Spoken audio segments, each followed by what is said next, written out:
प्रकृति रे आमर ये रैली आमर भारत जवान मान लगी इटा समर्पित। आमर भारत जवान माने पाकिस्तान के धूल चढ़े देले 7-8 दिन भितर पाकिस्तान औकात देखे देले।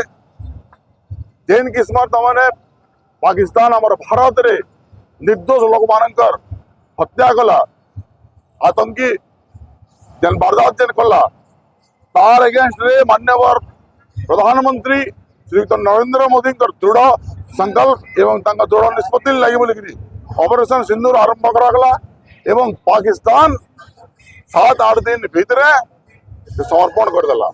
इसलिए बोलिकी आमर भारत से पराक्रमी जवान मानकर उद्देश्य रे आज आम तिरंगा यात्रा कर बरपाली विशेष बरपाली अंचलवासी को कौन वार्ता मो वार्ता यहाँ देवी भारत सुरक्षित अच्छे जब तक नरेंद्र मोदी हमारे भारत प्रधानमंत्री अच्छा भारत सुरक्षित होते भारत के आंख हमारे देखी ना पारे जे हमारे खराब दृष्टि देखला तार यही दुर्दशा हुआ जितना पाकिस्तान के करागला।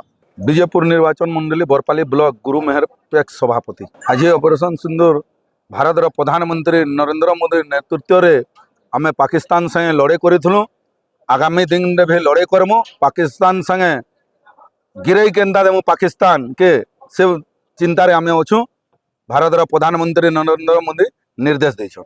मोर नाम महेश कुमार देवता भारतीय जनता पार्टी विजयपुर निर्वाचन मंडल। आज ऑपरेशन सिंदूर रो सफलता पर विशेष करके बरपाली रे गोटे भेटी कोन कहिबे आपण देखुन भारतर यशस्वी प्रधानमंत्री नरेंद्र मोदी जिते बेले आमर माँ मानकर सिंदूर उड़े देले सेथिर लगी ऑपरेशन सिंदूर ना रखागला।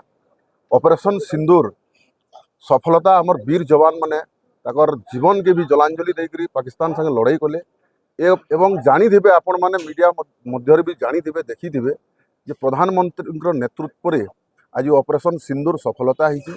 आज विजयपुर निर्वाचन मंडली रे मान्यवर विजयपुर विधायक श्रीमान सनत कुमार गड़त्या नेतृत्व रे गोटे तिरंगा यात्रा होता बरपाली एनएसी रे एवं लोकंकर समर्थन ऑपरेशन सिंदूर के केते अच्छे जे आपण निजे देखी पारुथिबे तार गोटे झलक है।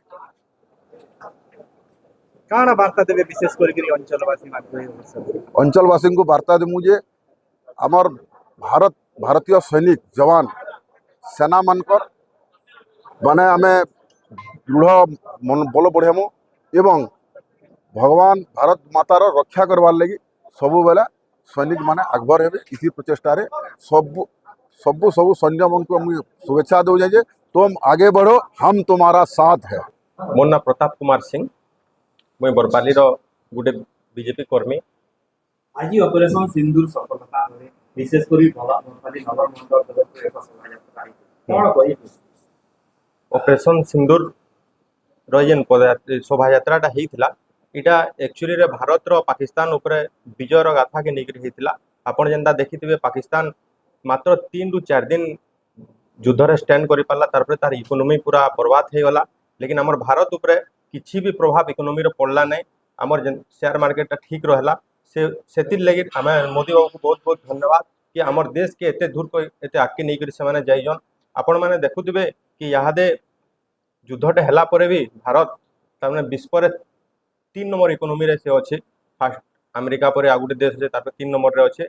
आउ जदि आम किसी 10-15 बरस जदि मोदी बाबू जदि आउ 2-3 थर प्रधानमंत्री हेबे तेबे मुई निश्चित भाव चाहूँ कि भारतटा पृथ्वीर सबकन बड़ इकोनॉमी भाव स्टैंड करवा।